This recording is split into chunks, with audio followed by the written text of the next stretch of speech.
Dans la cabine feutrée de la première classe du vol Air Lumière 349, reliant Paris à Londres, une voix ferme et impersonnelle retentit soudain comme un coup de tonnerre discret, typique de ces annonces qui masquent l'urgence sous une politesse toute professionnelle. Nous avons besoin de la police de l'aéroport pour accueillir à la porte.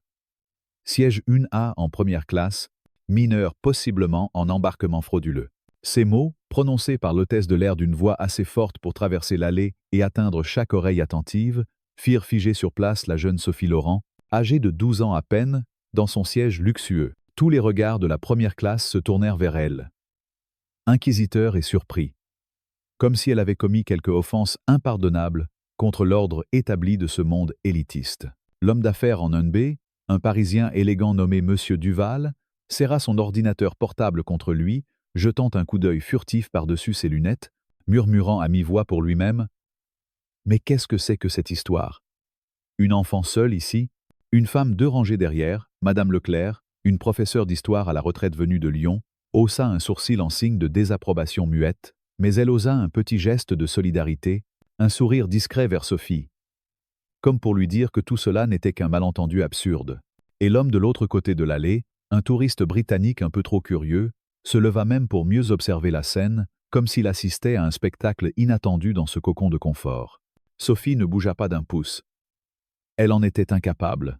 Son billet d'embarquement reposait encore plié avec soin sur la tablette devant elle, et son petit sac à dos, bien fermé, était posé à ses pieds, contenant tout ce qu'une jeune fille bien élevée pouvait emporter pour un voyage aussi excitant. Elle avait tout fait dans les règles. Enregistrement précoce. Suivi scrupuleux des instructions, même un merci poli à l'agent d'embarquement. Mais rien de tout cela ne comptait plus à présent, car personne dans cette cabine ne savait qui était vraiment sa mère. Et dans moins de 30 minutes, cette ignorance allait coûter à la compagnie aérienne une somme astronomique, 1,2 milliard d'euros. Une leçon amère sur les préjugés et l'égalité si chère à la culture française. 14 minutes plus tôt, Sophie avait foulé le sol de l'avion avec une excitation contenue, bouillonnant intérieurement comme une jeune Parisienne, découvrant les plaisirs de l'indépendance. C'était son premier vol international en solo, son premier voyage en première classe, une récompense que sa mère lui avait promise pour ses excellentes notes à l'école et sa victoire au concours de violon de son lycée privé dans le Marais. Elle portait sa plus belle tenue, un cardigan bleu marine impeccablement repassé, une jupe plissée élégante et des chaussures plates cirées à la perfection, le tout inspiré des classiques de la mode française, avec ce soupçon de chic discret qui fait la réputation des jeunes filles bien éduquées. Elle avait souri à l'hôtesse à l'entrée, une femme nommée Marie, aux lèvres pincées et au regard scrutateur, mais celle-ci n'avait pas rendu le sourire. Au lieu de cela,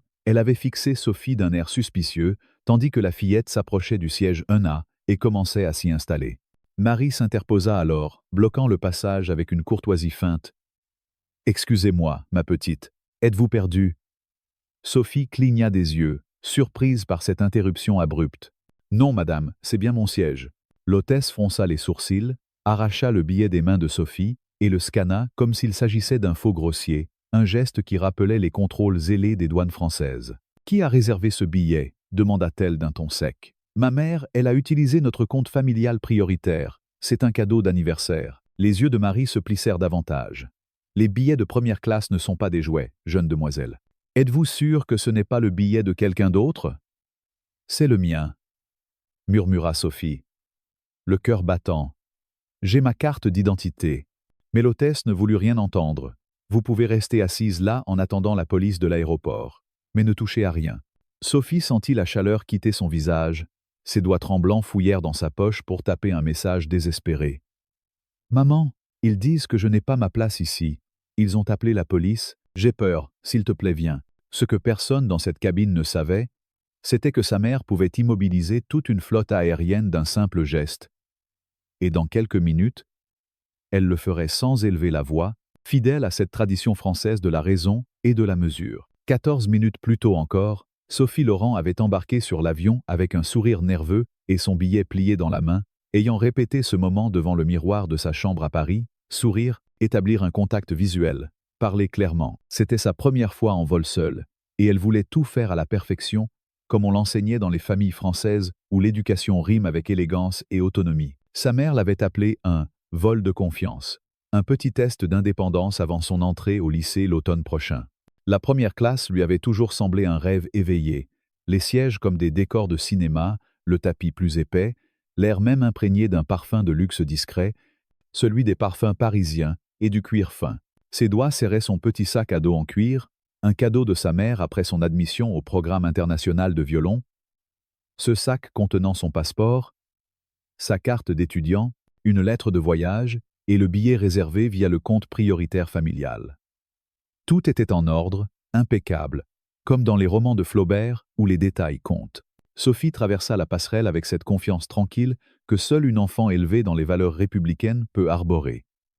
Liberté, égalité, fraternité, des principes qu'elle avait appris à l'école et que sa mère incarnait au quotidien. Sa mère lui avait rappelé « Sois poli, reste calme, et si quelqu'un te pose problème, laisse la vérité parler d'elle-même. » Elle n'imaginait pas que dans 15 minutes, la vérité serait balayée par des soupçons infondés. En atteignant le siège A, elle s'arrêta un instant pour savourer la vue, cuir souple, écran rétractable, son petit monde privé. Ce n'était pas qu'un voyage, c'était un rite de passage. Un moment où une jeune Française apprenait à naviguer le monde avec grâce. Elle posa son sac à ses pieds, s'assit doucement et boucla sa ceinture. C'est alors que l'hôtesse Marie apparut, sans bonjour, sans offre d'aide, juste un regard froid, un sourcil levé, et la question fatidique « Êtes-vous sûr que c'est votre siège ?» Le souffle de Sophie se coupa. En un instant, le rêve s'effaça. Elle ne le savait pas encore, mais elle était sur le point d'apprendre l'une des leçons les plus dures de la vie adulte. Certains n'ont pas besoin de raison pour vous questionner, juste un visage qu'ils n'attendent pas voir à cet endroit. Et une fois le doute semé, il se propage comme un feu de paille dans les vignes du Bordeaux. La voix de Marie était douce en surface, mais son ton trahissait le mépris. « Êtes-vous perdue, ma chérie ?» Sophie leva les yeux. L'hôtesse, grande, raide, impeccablement coiffée à la française, la fixait comme si elle avait erré du mauvais côté de l'aéroport Charles de Gaulle. « Non, madame, je suis en ENA. » Marie ne sourit pas. Elle se pencha, saisit le billet sur la tablette et le tint à la lumière, comme pour vérifier un faux billet de banque. « C'est la première classe, » dit-elle platement.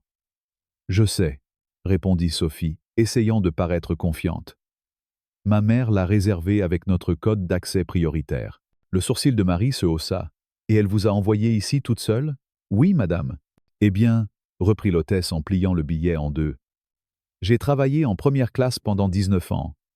Et je n'ai jamais vu un enfant embarqué sans escorte ou documentation. »« J'ai la documentation, » dit Sophie rapidement, tendant la main vers son sac. « Tout est là. » Mais Marie recula, la main levée comme si Sophie attrapait quelque chose de dangereux. « Nous laisserons la sécurité s'en occuper. » Les passagers voisins commencèrent à murmurer. Monsieur Duval, l'homme d'affaires, remua sur son siège, jetant un regard compatissant mais discret, fidèle à cette réserve française qui évite les scandales publics. Madame Leclerc, la femme derrière, pinça les lèvres en une ligne de désapprobation et osa murmurer à son voisin. « C'est ridicule. Cet enfant n'a rien fait de mal. » Sophie sentit sa gorge se serrer. Elle n'avait pas élevé la voix, n'avait rien fait de travers. Mais soudain, elle n'était plus une passagère. Elle était un problème. Marie se tourna, parlant dans le téléphone de cabine. « Oui, sécurité de la porte, s'il vous plaît. Embarquement frauduleux possible en première classe, mineur, merci. » La ligne se coupa. Sophie resta immobile. Tout autour d'elle, le siège en cuir doux, la couverture pliée, l'eau pétillante sur la tablette, lui semblait soudain étranger, comme si elle n'y avait pas sa place, ou pire, comme si elle volait quelque chose qui ne lui appartenait pas. Ce qu'elle ignorait, c'était qu'à 400 mètres de là, le téléphone de sa mère venait de s'allumer, et que quelqu'un, plusieurs quelqu'un, allait bientôt découvrir qui il venait d'humilier. À 400 mètres, dans une salle de conférence aux murs de verre et d'acier à Bruxelles, où se tenaient des discussions de haut niveau sur la régulation aérienne européenne, le docteur Isabelle Laurent ne perçut pas le bip sonore. Elle le sentit vibrer en elle. Son téléphone était en mode silencieux, face contre la table, mais quand l'écran s'illumina, quelque chose en elle se crispa, comme un instinct maternel affûté par des années de responsabilité. Elle était au milieu d'une réunion cruciale avec des représentants de l'Agence européenne de la sécurité aérienne et des régulateurs français, examinant les métriques de conformité pour les opérations estivales, rien d'inhabituel jusqu'à ce qu'elle retourne l'appareil. Un nouveau message, de Sophie. Elle l'ouvrit. « Maman, ils disent que je n'ai pas ma place ici. Ils ont appelé la police. J'ai peur, s'il te plaît viens. » Son souffle se suspendit. Pas un bruit dans la pièce ne changea, mais la température autour d'elle sembla chuter de 10 degrés. Isabelle Laurent avait passé sa vie entière dans l'aviation, connaissant la rapidité avec laquelle les choses pouvaient dégénérer et la discrétion avec laquelle le pouvoir s'exerçait quand il était utilisé à bon escient, à la manière des grands diplomates français comme Talleyrand. Elle se leva. « Messieurs, dit-elle calmement, repliant sa tablette et glissant le téléphone dans sa veste, vous devrez m'excuser. Quelque chose ne va pas, docteur Laurent ?» demanda l'un des responsables européens. « Quelque chose de très grave, répondit-elle, sa voix comme du cristal. Et quelqu'un vient de commettre une erreur à 1,2 milliard d'euros. » La pièce se figea. Elle n'expliqua rien, elle n'en avait pas besoin. D'une main, elle tapa sur une application sécurisée et se connecta à la console de conformité du CASA, le Conseil pour l'aviation sécurisée et accessible, qu'elle présidait. Elle scanna le registre des vols en cours, trouva le code d'Air Lumière 349 et le flagga. Statut changé en revue d'urgence. En moins de 3 minutes, chaque système connecté à travers 27 aéroports internationaux fut alerté. Vol 349, violation éthique en première classe rapportée, mise en attente d'investigation, stand-by. Dehors, son chauffeur tirait déjà la voiture. À l'intérieur de l'avion, Sophie était assise les mains jointes sur les genoux, retenant ses larmes, ignorant que les doigts discrets de sa mère venaient de mettre en pause toute une compagnie aérienne. Elle n'était plus seule, et quelqu'un, plusieurs, allait bientôt sentir ce que signifiait une vraie turbulence.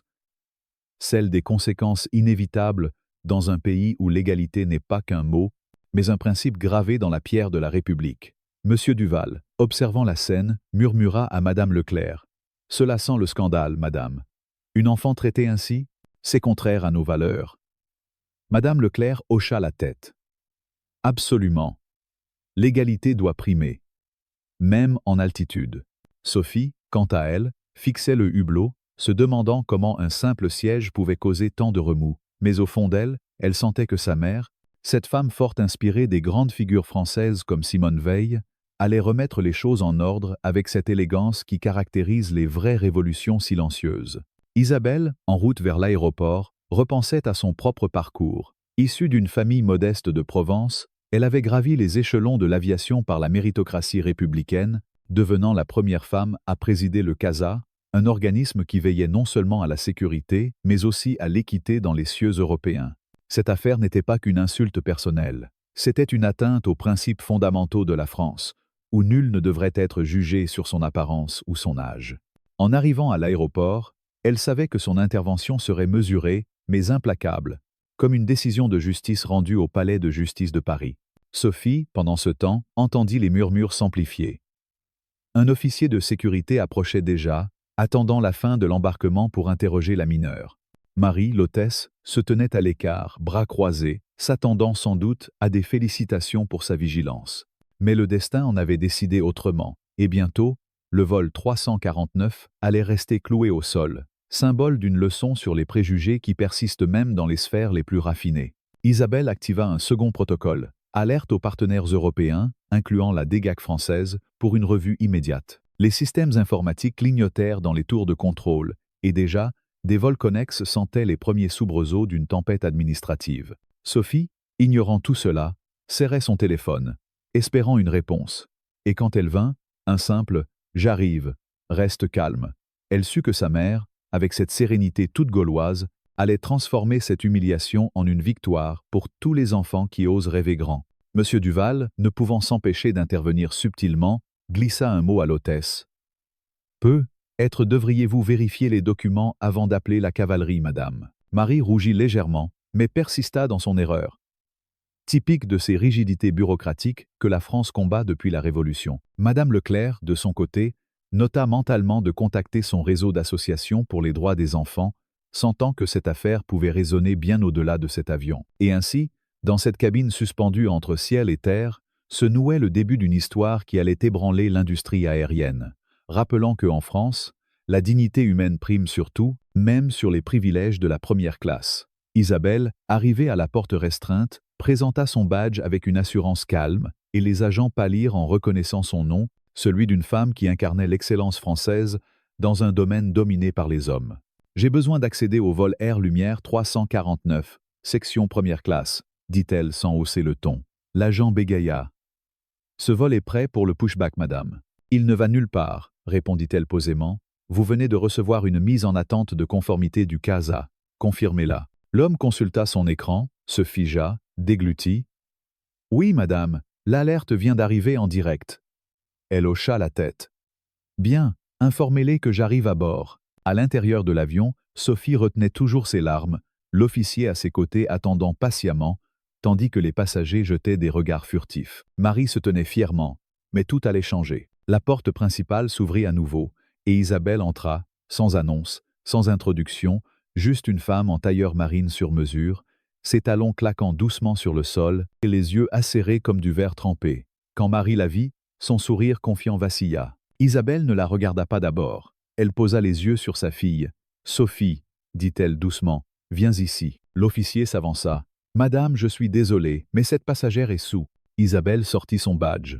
« Je ne suis pas ici en tant que mère, mais en tant que présidente du Conseil pour l'aviation sécurisée et accessible. » Puis elle se tourna vers Marie pour la première fois. « Vous avez détenu la mauvaise enfant. » Et toute la cabine se tut, comme si un vent froid venu des Alpes avait balayé l'air. Le moment où Isabelle Laurent prononça « Vous avez détenu la mauvaise enfant » fit basculer l'atmosphère de la cabine. Pas un cri, pas une menace, juste 6 mots qui atterrirent avec plus de force que n'importe quel éclat, à la manière d'une sentence prononcée par un juge de la Cour de cassation. L'officier cligna des yeux, confus. « Je suis désolé, qui exactement ?» Isabelle lui tendit son badge. « Conseil pour l'aviation sécurisée et accessible. Docteur Isabelle Laurent. Présidente. Accès d'urgence international. » Il le fixa comme s'il pouvait s'enflammer. Pendant ce temps, Marie était figée. Elle regarda le badge, puis Sophie, puis Isabelle, ses lèvres bougèrent sans son. Isabelle se tourna enfin vers elle.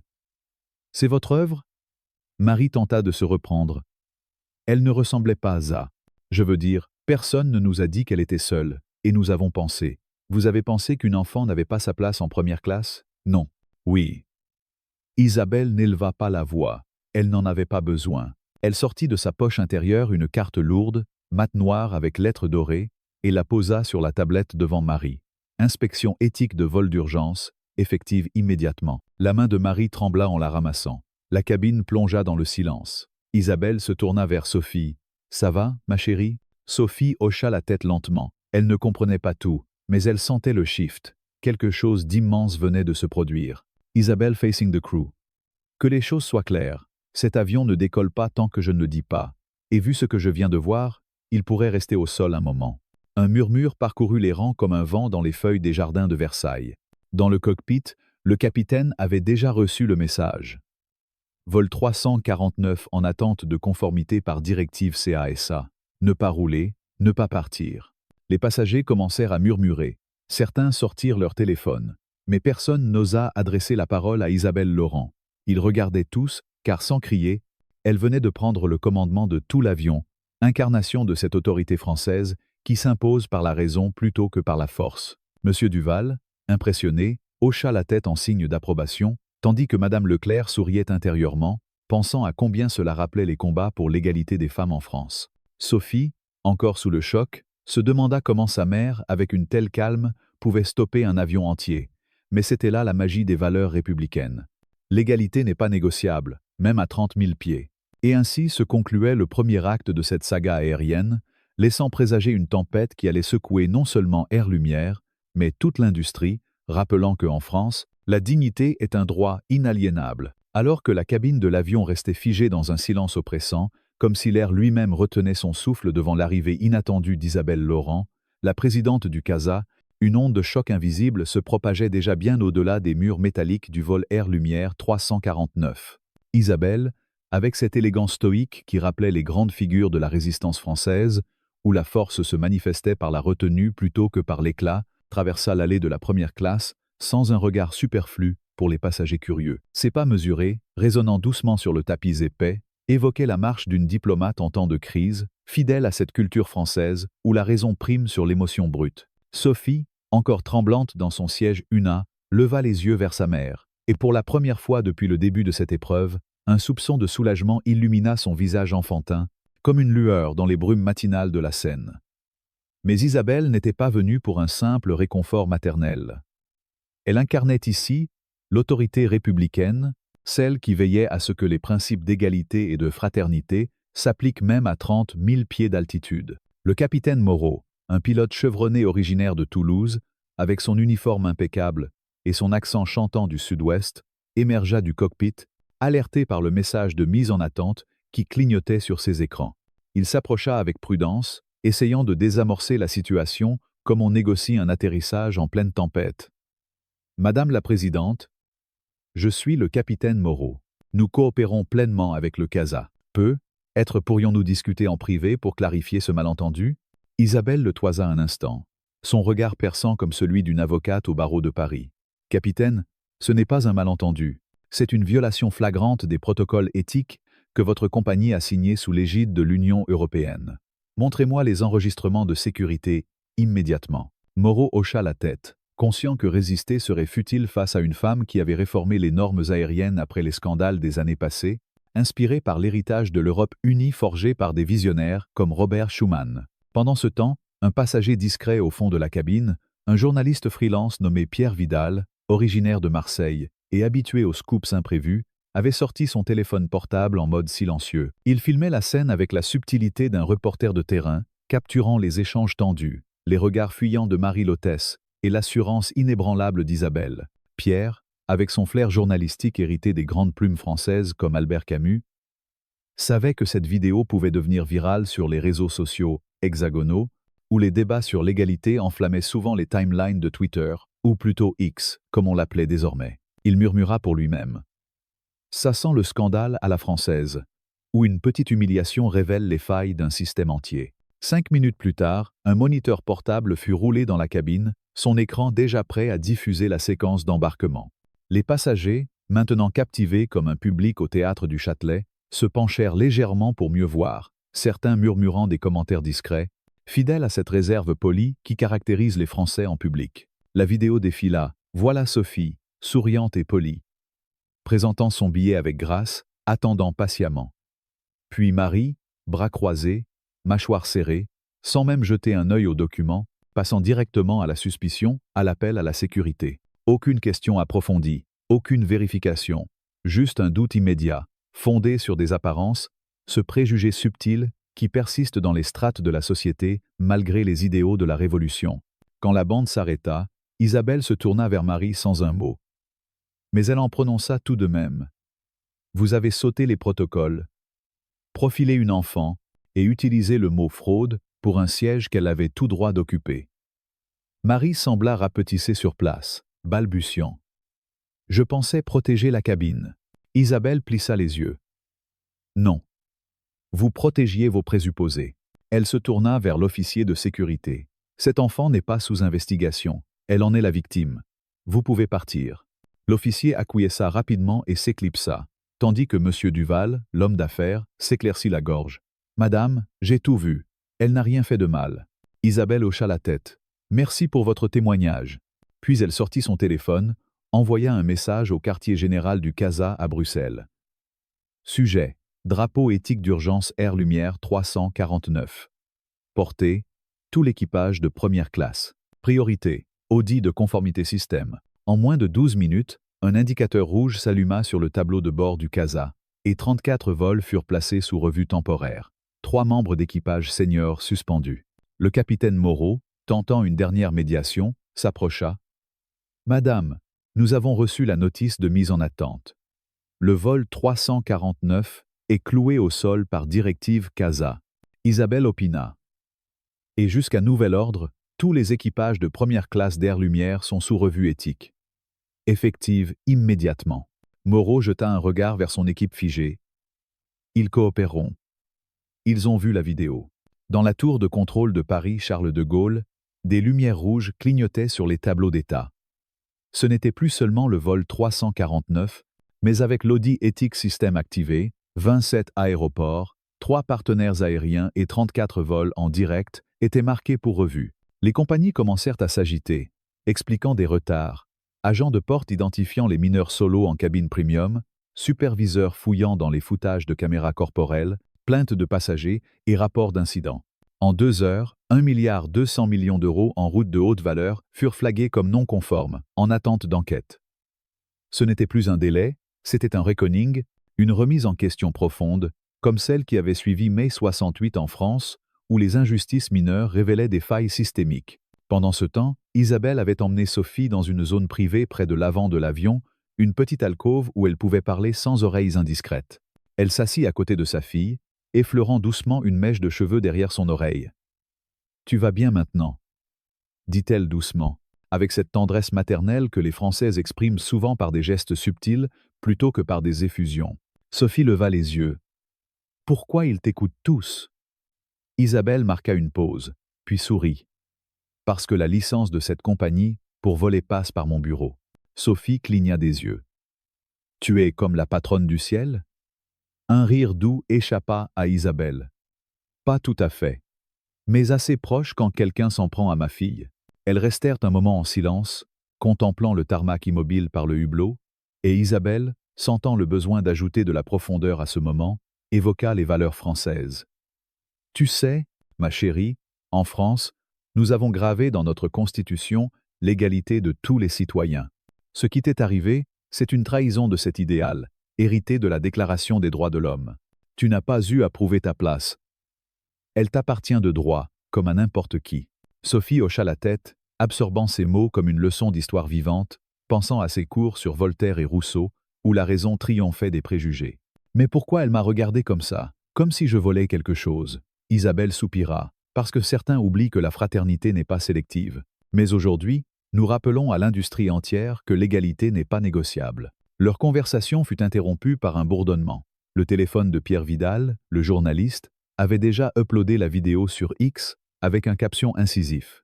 Scandale en première classe, une enfant profilée sur Air Lumière. La présidente du CASA intervient. Égalité en vol, Air Lumière fail. En minutes, les likes et retweets affluaient. Des influenceurs parisiens comme des activistes de la Ligue des droits de l'homme partageant, transformant l'incident en un débat national sur les discriminations subtiles dans les services premium. Les médias français, de France Info à Le Monde, commencèrent à en parler, une mineure humiliée en vol. Le CASA gèle des dizaines de vols, amis d'allégations de discrimination. Isabelle, alertée par un assistant, consulta son écran. C'est parti pour la tempête médiatique. Sophie, curieuse, demanda « Est-ce que ça va changer quelque chose ?» Isabelle répondit « Oui. Parce qu'en France, quand une injustice est exposée, elle force le dialogue, comme lors des grands mouvements sociaux. » Le capitaine Moreau revint, accompagné d'un employé de l'aéroport nommé Jean-Pierre, un agent de sécurité originaire de Bretagne, avec son accent roulant et sa loyauté indéfectible aux institutions républicaines. Jean-Pierre, ayant reconnu Isabelle de ses briefings sur la sécurité aérienne, offrit son soutien. « Madame la Présidente, je suis à votre disposition pour escorter votre fille si besoin. C'est une honte, ce qui s'est passé. En Bretagne, on traite les enfants avec respect, comme nos propres. » Isabelle le remercia. « Merci Jean-Pierre.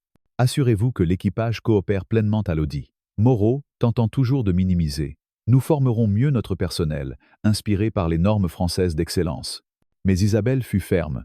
« Ce ne sera pas suffisant. L'audit révélera si c'est systémique. » À mesure que les heures passaient, l'impact financier s'alourdissait. Des vols retardés à Orly, Roissy, et même à Nice, causant des pertes en cascade, rappelant comment une petite étincelle peut enflammer un pays entier, comme lors des Gilets jaunes. Pierre Vidal, maintenant interviewé par un média en ligne, amplifia. Cette vidéo montre le visage caché des privilèges, une enfant jugée sur son apparence, contraire à notre devise républicaine. Sophie, écoutant sa mère expliquer, se sentit grandir. « Maman, je n'ai rien dit, mais ça a suffi. » Isabelle sourit. « Exactement, ma chérie. En France, le silence peut être plus éloquent qu'un discours, comme chez les philosophes des Lumières. » Et tandis que la nouvelle se répandait, menant à une conférence d'urgence à Bruxelles, où des représentants européens et français se réuniraient pour débattre de réformes, la tempête silencieuse d'Isabelle Laurent continuait de balayer l'industrie, prouvant que la vraie puissance réside dans la mesure et la justice. Jean-Pierre escorta finalement Sophie et Isabelle vers un salon privé de l'aéroport, où elles purent se reposer, entourées de cette atmosphère française de raffinement discret, du café frais, des croissants et des journaux du jour. Là, Isabelle contacta ses collègues. Préparez la conférence. Nous étendons l'audit à toutes les compagnies opérant en espace aérien français. Sophie, observant, murmura. C'est comme une révolution, mais sans barricade. Isabelle rit doucement. Oui, les révolutions modernes se font avec des badges et des protocoles. Mais l'esprit reste le même. Liberté, égalité, fraternité. Le capitaine Moreau, de son côté, briefa son équipage.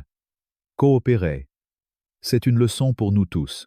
Marie, suspendue, réfléchissait à ses actes, être pour la première fois confrontée à ses biais inconscients. Pierre Vidal vit sa vidéo atteindre des millions de vues, avec des hashtags comme Sophie Henouna et Dignit Envol trending en France, inspirant des témoignages similaires d'autres passagers. Monsieur Duval et Madame Leclerc, descendus de l'avion, partagèrent leurs observations sur les réseaux, ajoutant du poids à l'affaire. Et ainsi, la tempête silencieuse s'amplifiait, menant inexorablement à un changement profond, où une petite fille en siège UNA devenait le symbole d'une égalité réaffirmée, dans un pays où les idéaux ne sont pas que des mots, mais des actes concrets. La conférence imminente à Bruxelles promettait d'être un tournant, avec des débats passionnés sur l'éthique aérienne, influencés par la tradition française de dialogue social. Isabelle, préparant ses notes, savait que cela marquerait l'industrie pour des années, tout comme les grandes réformes post-68 avaient transformé la société. Sophie, enfin apaisée, se blottit contre sa mère. « Merci d'être venue », Isabelle répondit. « Toujours, ma chérie. » Une mère française ne laisse pas sa fille seule face à l'injustice. Et dehors, sur le tarmac, l'avion immobile symbolisait le calme avant la vraie réforme, une pause nécessaire pour que le ciel redevienne juste pour tous. À Bruxelles, dans les couloirs austères mais élégants du siège de l'Union européenne, où les drapeaux des nations flottent comme des symboles d'une unité forgée dans les cendres de l'histoire, la conférence d'urgence sur l'éthique aérienne battait son plein. Les représentants de l'Agence européenne de la sécurité aérienne, aux côtés de délégués français de la DGAC et d'autres instances internationales, se réunissaient dans une salle aux murs lambrissés de bois noble, évoquant ces grands salons diplomatiques où la France avait souvent joué un rôle pivotal, depuis les traités de Westphalie jusqu'à la construction de l'Europe moderne, sous l'impulsion de figures comme Jean Monnet. Isabelle Laurent, présidente du CASA, se tenait au centre de la tribune, non pas pour dominer par des discours enflammés, ce n'était pas le style français, où la rhétorique s'appuie sur la logique cartésienne plutôt que sur l'émotion, mais pour guider un débat raisonné sur les réformes nécessaires. Parmi les participants, Herr Schmidt, un fonctionnaire allemand de l'UE originaire de Berlin, avec son accent précis et sa cravate impeccablement nouée, argumentait avec vigueur contre une intervention trop intrusive. « Madame la Présidente, nous ne pouvons pas imposer des audits systémiques sans preuve concrète de discrimination généralisée. Cela risquerait de paralyser l'industrie aérienne européenne, déjà fragilisée par les crises récentes. » Isabelle, fidèle à cette tradition diplomatique française qui excelle dans l'art de la persuasion subtile, répondit calmement. « Herr Schmidt, les preuves sont là. Un incident isolé a révélé des patterns systémiques. Comme en témoigne l'audit préliminaire du CASA. En France, nous savons que l'égalité n'est pas une option. Elle est un pilier républicain, hérité de 1789. Et elle doit s'appliquer aux cieux comme à la terre. À ses côtés, Madame Dupont, une activiste française renommée pour ses combats au sein d'associations comme SOS Racisme, originaire de Lille et imprégnée de l'esprit solidaire du Nord, intervint avec passion mais mesure exactement. Cet incident avec la jeune Sophie n'est pas anecdotique.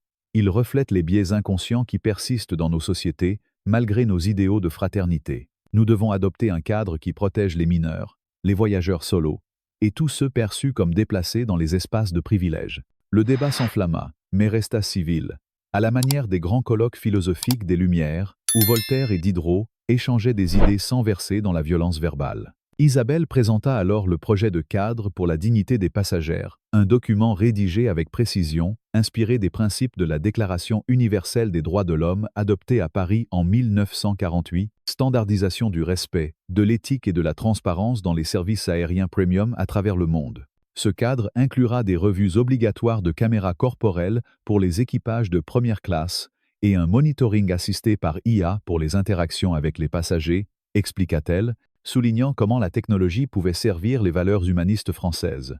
Herr Schmidt, après un moment de réflexion, concéda « Si cela renforce l'égalité sans entraver la compétitivité, l'Allemagne pourrait soutenir. » Mais nous exigeons des clauses de révision périodiques. Madame Dupont applaudit intérieurement, voyant là une victoire pour les mouvements citoyens qui, en France, avaient souvent forcé les changements, des suffragettes aux manifestations pour les droits civiques. À la fin de la session, le cadre fut adopté à l'unanimité, marquant un tournant. 43 membres d'équipage suspendus, 11 routes gelées en Europe, Asie et Amérique du Nord, avec un impact financier dépassant le 1,4 milliard d'euros pour Air Lumière et ses partenaires. Les headlines des médias français, Le Figaro, Libération, titraient « Air Lumière sous feu mondial, gel de 4 milliards après profilage en première classe ». Qui est Isabelle Laurent, la femme qui fait trembler l'industrie aérienne? Sophie, de retour à Paris avec sa mère, suivait ces développements depuis leur appartement haussmannien dans le Marais, où les fenêtres donnaient sur des rues pavées chargées d'histoire.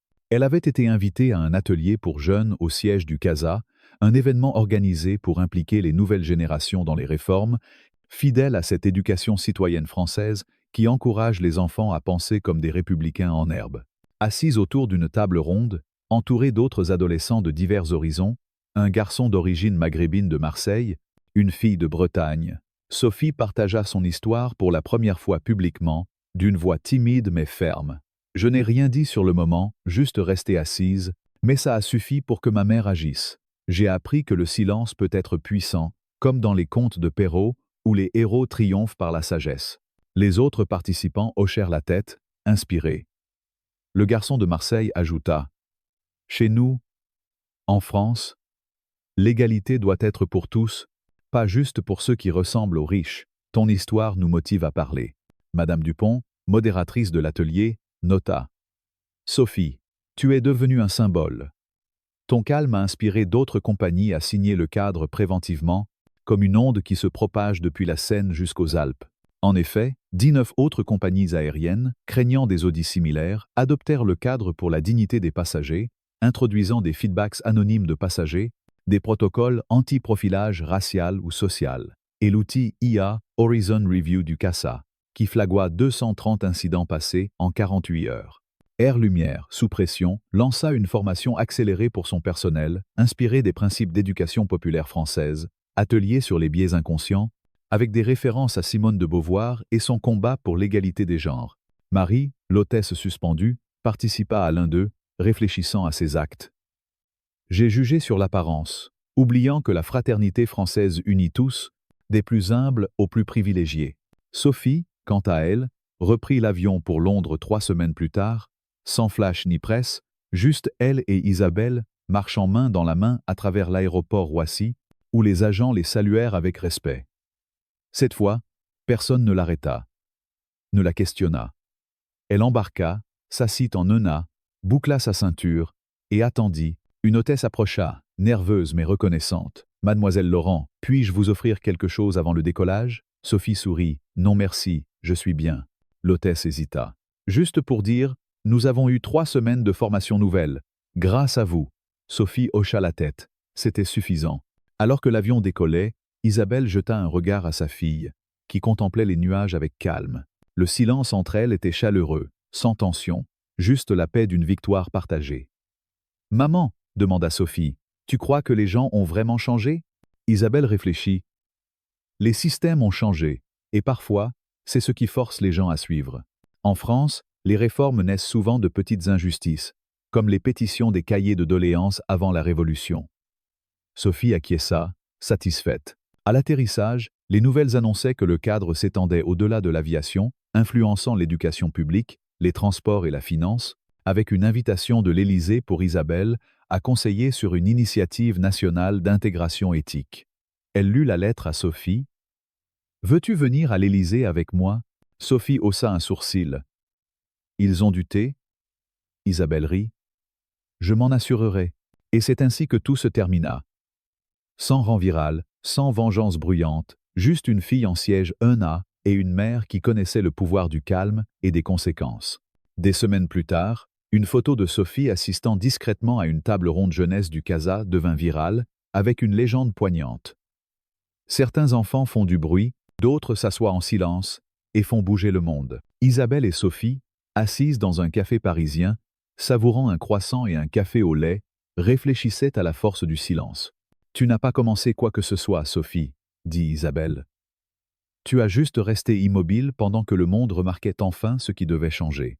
Sophie lut à voix haute le préambule laminé du cadre. Tout passager a droit à la dignité, indépendamment de l'âge, de l'apparence ou des présomptions. C'est toi qui l'as écrit? Isabelle secoua la tête. Non, ma chérie, c'est toi qui l'as inspiré. Au siège d'Air Lumière, les tickers boursiers descendaient. Le PDG face à des actionnaires posant des questions dures. Avec en rouge sur le mur, échec à adopter le cadre pour la dignité des passagères entraînera suspension de licence, effective immédiatement. Ce n'était plus une politique, c'était la loi. Plus tard, une image discrète surgit sur les réseaux. Sophie, sans maquillage ni équipe de presse, assise en un à nouveau. Non en vol, non en protestation, juste assise. La légende écrite par un membre d'équipage anonyme. Elle n'a jamais dit un mot, mais elle a tout changé. Sophie, dans un parc calme près de la Seine, jambes repliées, contemplait l'eau couler, pensant à ce que signifiait appartenir, entrer dans une pièce sans devoir prouver sa place. Isabelle s'approcha. Ils l'ont signé? Sophie sourit. Chaque dernier d'entre eux. Alors tu es juste la fille qui a tout commencé. Isabelle s'agenouilla. Non, tu as juste tenu bon tandis que le monde s'ajustait. Et dans ce moment, imprégné des valeurs éternelles de liberté, égalité, fraternité, la réforme inattendue se cristallisa, prouvant que en France, une petite voix, ou son absence, peut ébranler les empires, des cieux au cœur des hommes. Sophie, enfin, se sentit vue, non plus petite, mais immense, comme la tour Eiffel dominant Paris, symbole d'une nation où la dignité triomphe toujours. Dans l'univers feutré de la littérature contemporaine, où les récits inspirés de faits réels se mêlent à des leçons morales profondes.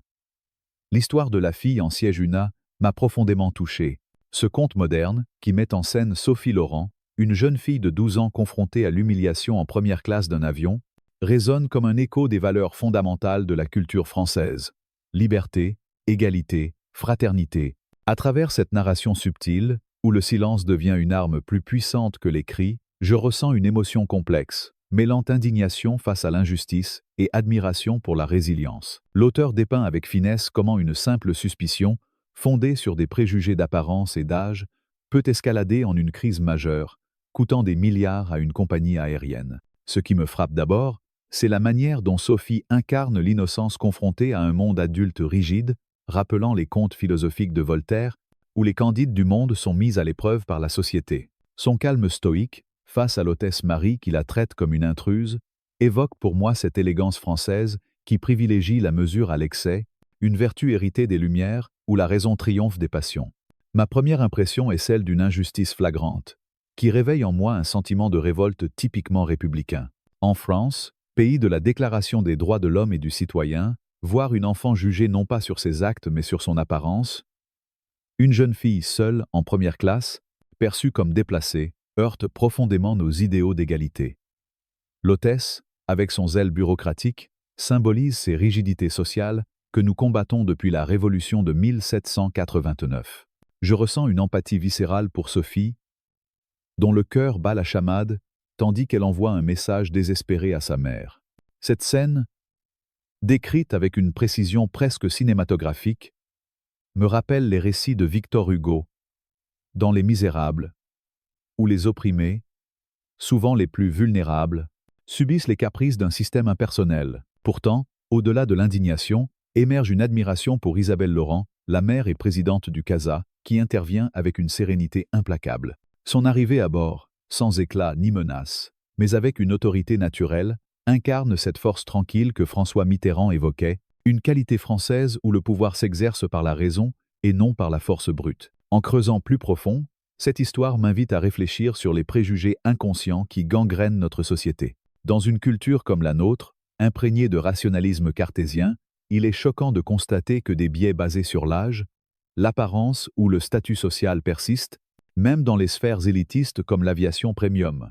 Sophie, avec son cardigan bleu marine et sa jupe plissée, tenue typiquement française, élégante et discrète, est réduite à une mineure frauduleuse, simplement parce qu'elle ne correspond pas à l'image stéréotypée d'un passager de première classe. Cela me fait penser au débat actuel en France sur le racisme systémique et les discriminations quotidiennes, comme ceux soulevés par les mouvements MeToo ou Black Lives Matter, adaptés à notre contexte hexagonal. L'intervention d'Isabelle, qui active un audit éthique et gèle des vols entiers, souligne le pouvoir des institutions quand elles sont dirigées par des individus intègres. Ma sensation est celle d'une catharsis, voir la justice s'imposer sans violence, par le biais de protocoles et de badges officiels, renforce ma foi en la méritocratie républicaine, où une femme issue d'une famille modeste de Provence peut devenir la patronne du ciel. De ces impressions émergent des leçons précieuses, applicables à notre vie quotidienne en tant que Français.